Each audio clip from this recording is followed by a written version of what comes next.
सुंदर वास्तुकला व बेमिसाल आधारिक संरचना का यह बेजोड़ नमूना भारत के 27वें राज्य उत्तराखंड में मौजूद है, जहां आज भी गढ़वाल के राजा व उसकी राजशाही के ऐतिहासिक चिन्ह और राजवंश से जुड़े रहस्यमयी अभिलेख मौजूद हैं। पंवार वंश के 37वें शासक राजा अजयपाल ने इस स्थान को अपने राज्य की राजधानी घोषित किया, जिसका नाम है देवलगढ़।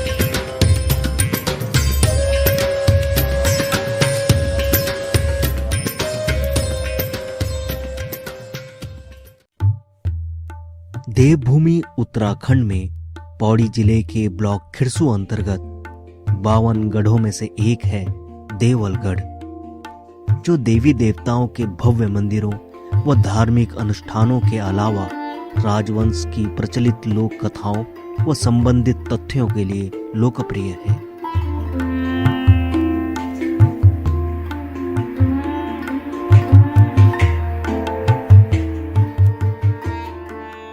कहा जाता है कि देवलगढ़ का नाम हिमाचल के कांगड़ा प्रदेश के राजा, जिनका नाम देवल था, उनके द्वारा यहाँ मौजूद मंदिरों के जीर्णोद्धार किए जाने पर रखा गया। यहाँ मौजूद सुरक्षित वह स्थान जहाँ से राजा अपनी प्रजा को संबोधित करते व फैसला सुनाया करते थे, इन कथाओं के सत्य होने का प्रमाण है।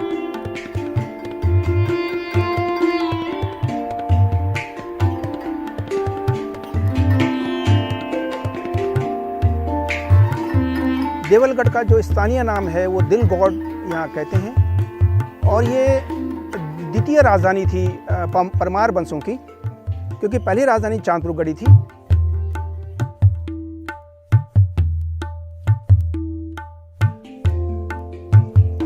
और देवलगढ़ का नामकरण जो हुआ, ये कहा जाता है कि हिमाचल के कांगड़ा प्रदेश के एक राजा थे देवल नाम के, वो यहाँ आए थे और उन्होंने मंदिरों का जीर्णोद्धार कराया था, इसलिए इसका नाम देवलगढ़ पड़ा।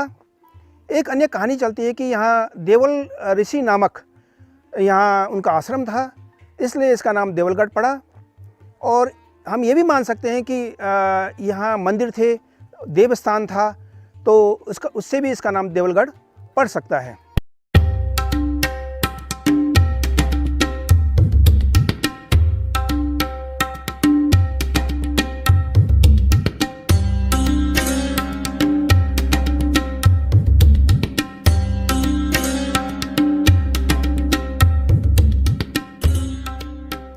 देवलगढ़ में राजा जो अजयपाल थे, वो बहुत कम समय में यहाँ, ऐसा लगता है कि कम समय में रहे होंगे। उसके बाद वो राजधानी श्रीनगर शिफ्ट कर चुके थे, और उसमें उन्होंने यहाँ एक छोटा सा महल जो टाइप का बनाया था यहाँ, और उसमें अपनी कुल देवी, जो राजाओं की कुल देवी है राजेश्वरी, राजराजेश्वरी, उसकी स्थापना की थी। उसके अलावा यहाँ कई और मंदिर हैं, जैसे गौरा देवी का मंदिर जहाँ हम बैठे हुए हैं, और उसके बाद मुरली मनोहर का मंदिर है, और लक्ष्मी नारायण का मंदिर है, और क्षेत्रपाल का मंदिर है, भैरव देवता है, और उसके अलावा आपका बगुलामुखी वो उनकी भी वो हैं यहाँ, और यहाँ बाबा सत्यनाथ की भी यहाँ स्थल था। तो इस दत्तात्रेय का भी यहाँ वो है, और यहाँ यंत्र भी हैं काफ़ी, उसमें कामाख्या देवी का वो है, उसमें महाकाली का है, लक्ष्मी का है, और बगुला मुखी जो देवी है उनके यहाँ यंत्र है। और यहाँ जो राजराजेश्वरी है, वो उसका जो पूजा होती है वो यंत्र स्वरूप उसकी पूजा होती है। और यहाँ सबसे बड़ी बात है कि यहाँ सारे जो कई धर्म हैं और पंथ हैं, उनका यहाँ एक जमोड़ा टाइप का यहाँ लगता है। जैसे आप शैव धर्म के भी हैं और यहाँ वैष्णव धर्म के भी हैं, यहाँ शाक्त धर्म भी है और यहाँ नाथ संप्रदाय भी है। तो इस तरह एक कई धर्मों का कई उनका मिश्रण यहाँ है, जो बहुत अच्छी बात है यहाँ के लिए।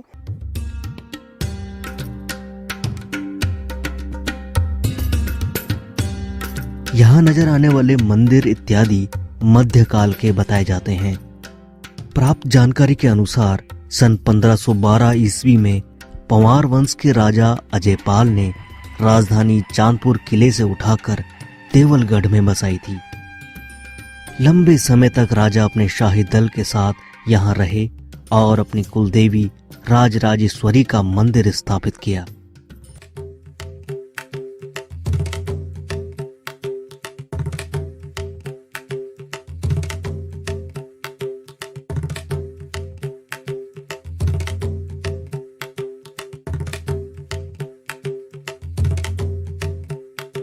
देवलगढ़ के विषय में बहुत सी लोक कथाएं प्रचलित हैं, जिनमें से एक कथा के अनुसार चंपावत के राजा ने देवलगढ़ पर चढ़ाई कर राजा अजयपाल की सेना को परास्त कर दिया।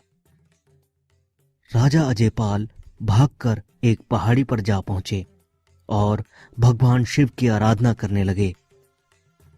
राजा की सच्ची श्रद्धा और भक्ति से प्रसन्न शिव ने राजा को सत्यनाथ भैरव के रूप में दर्शन दिए और अपना विशाल शरीर बना राजा को अपने कंधे पर बैठा लिया। राजा की दृष्टि सुदूर हिमालय व शिवालिक श्रेणी तक पहुंची। शिव ने राजा को वरदान दिया कि जहां तक उसकी दृष्टि गई है वहां तक का राज्य उसका हो जाएगा।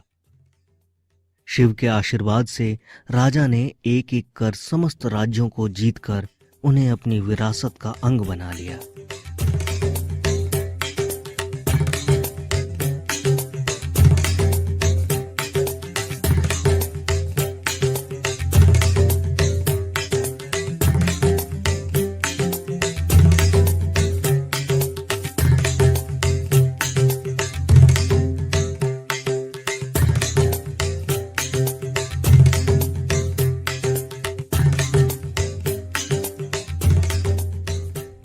और अगर हम इसको पुरातत्व की दृष्टि से देखें इसको, तो हम जो मंदिर का जो यहाँ पर समूह हमें दिखता है, कई मंदिर हमें यहाँ पे दिखते हैं और उल्लेखनीय है कि मंदिर एक ही शैली में यहाँ पे नहीं बने हैं।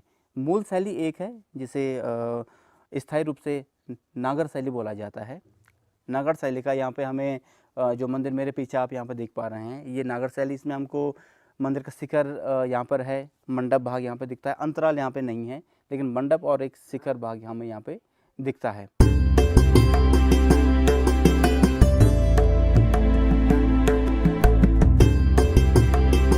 मंदिरों का द्वार जितने भी लोग जो उत्तराखंड के मंदिरों या फिर और भी कहीं जो विधान से जो मंदिर जिन मंदिरों का निर्माण किया गया है, अगर हम उसे देखेंगे तो मंदिरों का द्वार हमें बड़ा संकरा दिखाई देता है और उस अनुपात में उसकी ऊंचाई हमें थोड़ा दिखती है।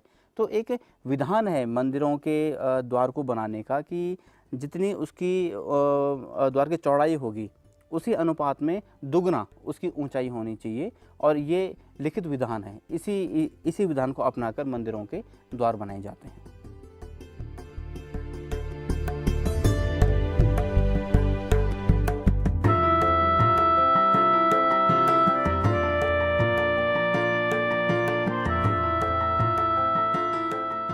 एक्चुअल में हेरिटेज का जो कंसेप्ट है, जिस चीज़ को लेकर के हम लोग यहाँ पे टूर में आए, हेरिटेज को सिर्फ हम लोग विल्ड हेरिटेज के रूप में नहीं दिखता है। हेरिटेज के अंतर्गत हम लोग उन सब चीज़ों को भी समाविष्ट करते हैं जो एक समाज की पहचान होती है, जैसे उसकी संस्कृति, उसके मेले त्यौहार, उसके खाना पीना।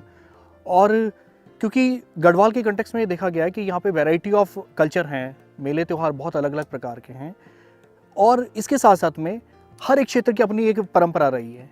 तो ये जो प्रयास है हेरिटेज वॉक का, ये तभी फलीभूत हो सकता है जब हम इसकी संस्कृति को अलग अलग रूपों में देखने का प्रयास करेंगे।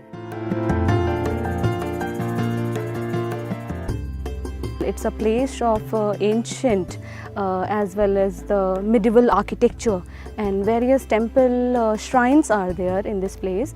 We have visited so many places are there. We have visited a kind of cave or a kind of tunnels and canals are there, and it's a very amazing and a magnificent and a wonderful place which is to be explored in the future also. And as in heritage, if you are talking about, this place has its own historical value, and beside it, if you find the place that has a kind of transition from ancient to the medieval time period as well.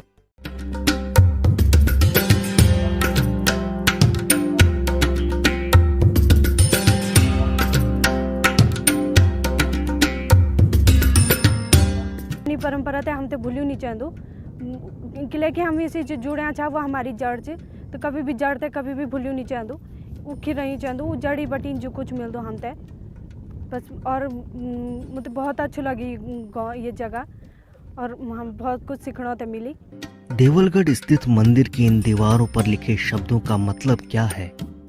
यहाँ उकेरे गए चिन्ह गढ़वाल के इतिहास की कौन सी हकीकत को बयां कर रहे हैं? यह अब भी रहस्य बना हुआ है। क्या वास्तव में इस स्थान पर स्वयं शिव प्रकट हुए? आखिर यहाँ मौजूद श्री यंत्र की सच्चाई क्या है? शायद निकट भविष्य में इन सभी प्रश्नों के उत्तर हमें मिल जाएंगे। लेकिन इन सब के अलावा मंदिर निर्माण की यह अनोखी शैली, दीवारों पर की गई सुंदर बारीक नक्काशी, उस वक्त के शिल्पकार, मूर्तिकार व कारीगरों की प्रतिभा और वास्तुकला के संबंध में उनके धार्मिक और वैज्ञानिक ज्ञान को बखूबी प्रदर्शित करता है। फर्स्ट हेरिटेज वॉक हिमालय में स्टार्ट किए हमने in the banner under the banner of Himalayan heritage walk. So HNB Garhwal university central university के दो department of history and archaeology, दूसरा department of tourism of HNB Garhwal university, and second जो third इसमें part हमारे इसमें बहुत इंपॉर्टेंट पार्ट जो हमारे हैं, that team is from Rishikesh photography club.